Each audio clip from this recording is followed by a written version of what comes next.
Geography अध्याय 2 class 6 पृथ्वी एवं उसकी गतियाँ। दिन और रात। शीला ने अपने जन्मदिन पर अपनी सहेली मीरा को बुलाया। उसने नई ड्रेस पहनकर मीरा से पूछा, बताओ मेरी ड्रेस कैसी लग रही है।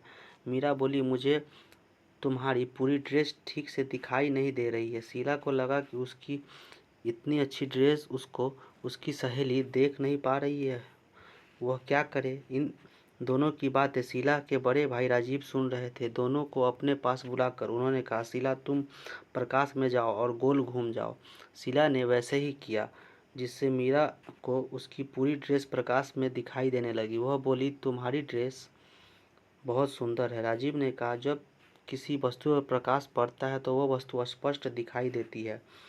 पृथ्वी का घूमना। राजीव ने आगे कहा, शीला जिस प्रकार तुम प्रकाश के सामने गोल घूमने से तुम्हारी ड्रेस के जिस हिस्से पर प्रकाश पड़ा उससे ड्रेस का भाग दिखाई देने लगा, उसी प्रकार पृथ्वी भी घूमती है और इसके जिस हिस्से पर सूर्य का प्रकाश पड़ता है वह हिस्सा हमें दिखाई पड़ता है। वहाँ दिन होता है और जहाँ प्रकाश नहीं पड़ता वहाँ दिखाई नहीं पड़ता, वहाँ रात होती है। पृथ्वी को इस तरह एक चक्कर पूरा करने में 24 घंटे का समय लगता है। पृथ्वी इन गति को घूर्णन गति या दैनिक गति कहते हैं। इसी गति के कारण दिन और रात होते हैं। राजीव उठो और अलमारी के ऊपर रखे ग्लोब को लेकर उठा और उसने उसे घुमाकर बताया, जिस प्रकार ग्लोब घूम रही है ठीक उसी प्रकार पृथ्वी घूमती है। उन्होंने उत्तरी ध्रुव एवं दक्षिणी ध्रुव को ग्लोब पर दिखाते हुए बताया कि उत्तरी ध्रुव को दक्षिणी ध्रुव से मिलाने वाली काल्पनिक रेखा अक्ष है। पृथ्वी अपने अक्ष पर घूम रही है, लेकिन पृथ्वी पर ग्लोब की तरह उत्तरी ध्रुव से दक्षिणी ध्रुव को मिलाने वाली कोई छड़ी या रेखा नहीं होती। यह एक काल्पनिक रेखा है। ग्लोब को दिखाते हुए उन्होंने बताया कि ग्लोब पृथ्वी का नमूना है, इसलिए ग्लोब अपने अक्ष पर सीधी नहीं खड़ी रहकर एक ओर झुकी हुई है, क्योंकि पृथ्वी अपने अक्ष पर 23.5 डिग्री झुकी हुई है। ग्लोब का खेल। एक ग्लोब लीजिए, इसे कक्षा में इस प्रकार रखिए कि इससे आधे भाग पर प्रकाश और पीछे पर छाया रहे। इस प्रयोग को मोमबत्ती या टॉर्च की सहायता से कीजिए। ग्लोब को प्रकाश की तरफ धीरे धीरे किसी भी एक दिशा में घुमाएं और कॉपी पर एक और उन महाद्वीपों के नाम लिखे जो पहले से उजाले में तथा अंधेरे में थे। पुनः ग्लोब को घुमाकर उन महाद्वीपों के नाम लिखे जो अब उजाले की ओर आ रहे हैं, करके देखिए। अध्यापक की सहायता से ग्लोब को इस प्रकार रखिए कि जिससे उसे पृथ्वी की सामान्य गति पश्चिम से पूरब की ओर घुमाया जा सके। प्रकाश को जापान पर केंद्रित कीजिए और पता कीजिए कि ग्लोब पर कौन कौन सा देश है जो छाया में है। तत्पश्चात प्रकाश को भारत पर केंद्रित करें और छाया प्रदेशों के नाम लिखिए। अब विषुवत ध्रुव पर लगभग समान दूरी पर निशान लगाएं एवं इस पर अ, ब, स, द इत्यादि अंकित करें। किसी एक स्थान पर प्रकाश को प्रतिबिंब कर शेष स्थानों पर प्रकाश की स्थिति के आधार पर पूर्णतः प्रकाशित, अंशतः प्रकाशित, पूर्ण अंधेरा, अंशतः अंधेरा भी विभाजित कर पता करें कि कौन कौन से देश हैं। राजीव ने दोनों से सवाल पूछा, जरा सोचो, अगर पृथ्वी घूर्णन नहीं करती तो क्या होगा। शीला बोल पड़ी, सूर्य की ओर वाले भाग में हमेशा दिन होगा, जिससे उस भाग पर लगातार गर्मी पड़ेगी। दूसरे में हमेशा रात होगी, जो हमेशा ठंडी पड़ेगी। घूर्णन के साथ ही पृथ्वी की परिभ्रमण गति भी जुड़ी हुई है। इस कारण ऋतु परिवर्तन भी होता होगा। परिभ्रमण। राजीव ने शीला से पूछा, परिभ्रमण गति क्या है। शीला ने बताया, अपने अक्ष पर घूमती हुई पृथ्वी 365 दिन में धीरे धीरे खिसकते हुए सूर्य का एक चक्कर पूरा कर लेती है। पृथ्वी की इस वार्षिक गति को परिभ्रमण गति कहा जाता है। राजीव ने कहा, तुम दोनों ने आकाश में सूर्य को देखा होगा, ऐसा लगता है सूर्य पूरब से पश्चिम की ओर चल रहा है, क्या यह ठीक है। दोनों चुप थे। राजीव ने बताया, यह हमारी नज़रों का भ्रम है। वास्तव में पृथ्वी घूम रही होती है, सूर्य नहीं। ठीक उसी प्रकार जैसे ट्रेन से चलने के दौरान हमें आभास होता है कि हमारी ट्रेन स्थिर है तथा बाहर की वस्तुएं पीछे की ओर जा रही होती है, पृथ्वी पश्चिम की ओर पूरब की ओर घूमती है, इसलिए सूर्य पूरब से पश्चिम की ओर जाता हुआ प्रतीत होता है। सूर्य की इस गति को आभासी गति कहा जाता है। पृथ्वी के घूर्णन की दिशा पश्चिम से पूरब की ओर पृथ्वी घूमती है, ये दर्शाया गया है।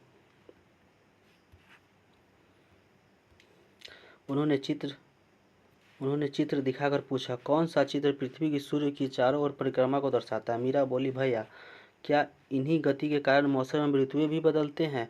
राजीव हंसते हुए कहा, बिल्कुल ठीक समझ रही हो। जब पृथ्वी सूर्य के चारों ओर घूमती है तो एक बार इसका झुकाव सूर्य की ओर होता है और आधी परिक्रमा करने के बाद तीसरी बार इसका झुकाव सूर्य के विपरीत होता है। दूसरी और चौथी स्थिति में यह झुकाव न तो सूर्य की ओर होता है न ही विपरीत, जैसा कि चित्र 2.2 में बताया गया है।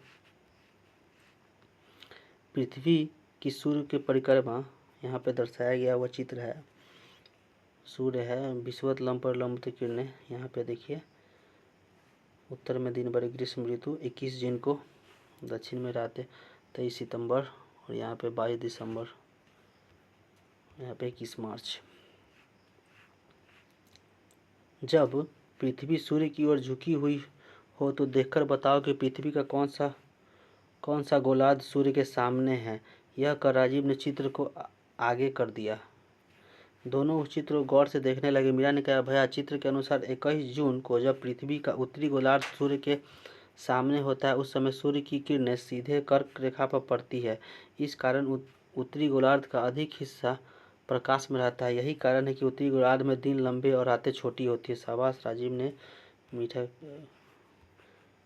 मीरा की पीठ ठोकी।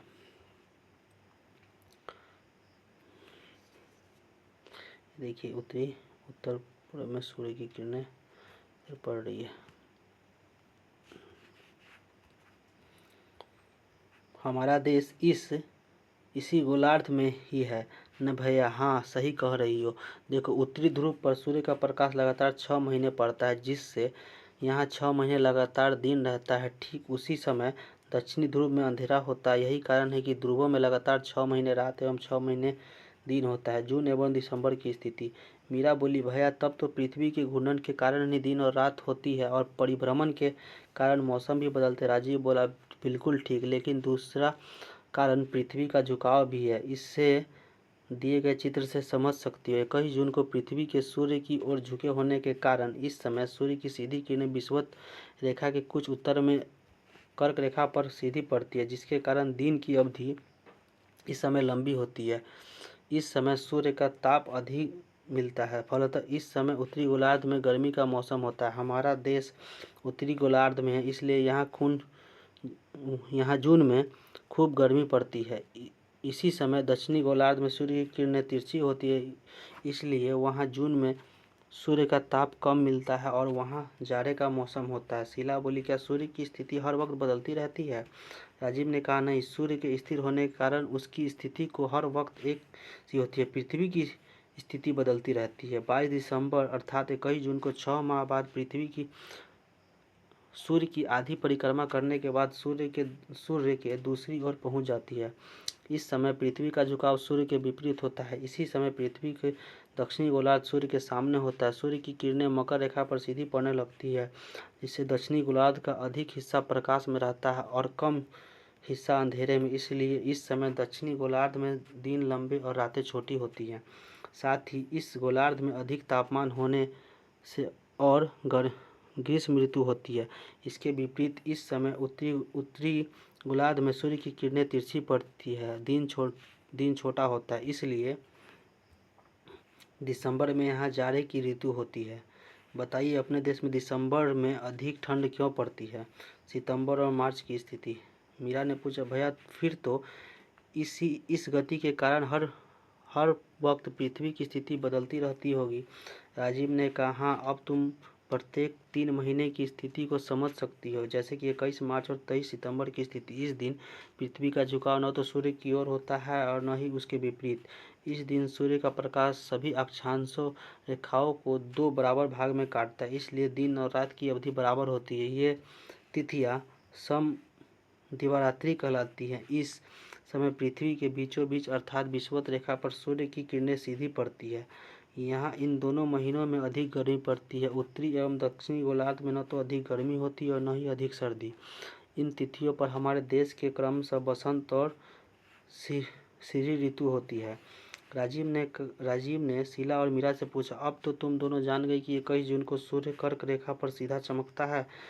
इस समय उत्तरी गोलार्ध में दिन बड़ा और रात छोटी होने के से उसके आसपास के क्षेत्र में इस समय गर्मी की ऋतु होती है। राजीव ने बच्चों को चित्र दिखाया और बताया, सुबह के समय जब सूर्य उदय होता है तो पृथ्वी पर इसकी किरणें तिरछी पड़ती है। इस समय सूर्य की किरणें पृथ्वी के बड़े हिस्से पर फैल जाती है, जिसके कारण धूप हल्की प्रकाश का कोणीय झुकाव हल्की होती है, गर्मी भी नहीं होती। इस समय बनाने वाली परछाई लंबी होती है। जैसे जैसे दोपहर होता है, आकाश में सूर्य ऊपर नजर आने लगता है। सूर्य की किरणें पृथ्वी पर सीधी होती जाती है तथा परछाइयाँ भी छोटी होती जाती है। इस समय अधिक गर्मी और प्रकाश मिलता है। यही कारण है कि हमें दोपहर के समय अधिक गर्मी लगती है। शाम को सूर्य की किरणें फिर तिरछी हो जाती है और बड़े हिस्से में फैल जाती है, जिससे इस समय कम गर्मी होती है। रात में सूर्य का प्रकाश नहीं मिलता, जिससे रात में ठंडक हो जाती है। पृथ्वी की गोलाकार सतह। राजीव ने पृथ्वी की गोलाकार सतह का चित्र दिखाकर पूछा, बताओ, अगर इस पर सूर्य की किरणें पड़ेंगी तो किरणें कहाँ सीधी एवं तिरछी पड़ेगी।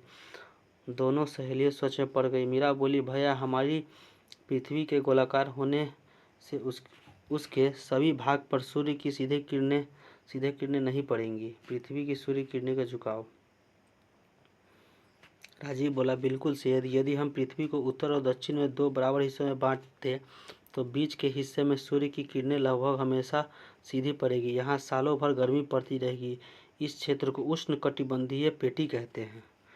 जैसे जैसे हम इससे उत्तर या दक्षिण में बढ़ेंगे, पृथ्वी की गोलाकार सतह के कारण सूर्य की किरणें तिरछी होती जाती है और बड़े हिस्से में फैल जाती है, जिसके कारण ये देखिए विषुवत रेखा है, कर्क वृत्त है और मकर वृत्त है।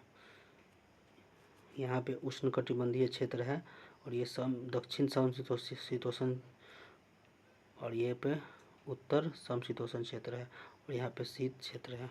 दक्षिणी ध्रुव है, उत्तरी ध्रुव है। पृथ्वी के ताप कटिबंध को देखिए, जिसके कारण उष्णकटिबंधीय क्षेत्र की अपेक्षा कम गर्मी पड़ती है। पृथ्वी पर इस क्षेत्र को शीतोष्ण कटिबंधीय की पेटी कहा जाता है। ध्रुवों के निकट सूर्य की किरणें अत्यधिक तिरछी पड़ती है। यही कारण है कि 6 महीने का दिन होने के बावजूद ये किरणें वहाँ के धरातल एवं वातावरण को गर्म नहीं कर पाती, अतः वहाँ वर्ष भर बर्फ जमी रहती है। इसी क्षेत्र को शीत कटिबंधीय पेटी कहा जाता है।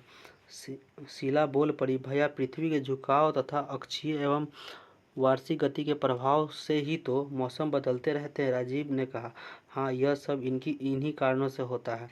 मीरा ने शीला से कहा, शीला, सचमुच आज पृथ्वी और उनकी गतियों के बारे में भैया ने ढेर सारी बातें बताई। यह तो तुम्हारे जन्मदिन का असली उपहार है। राजीव ने कहा और उन्हें मिठाई दी और दोनों खुशी खुशी मिठाई खाने लगी।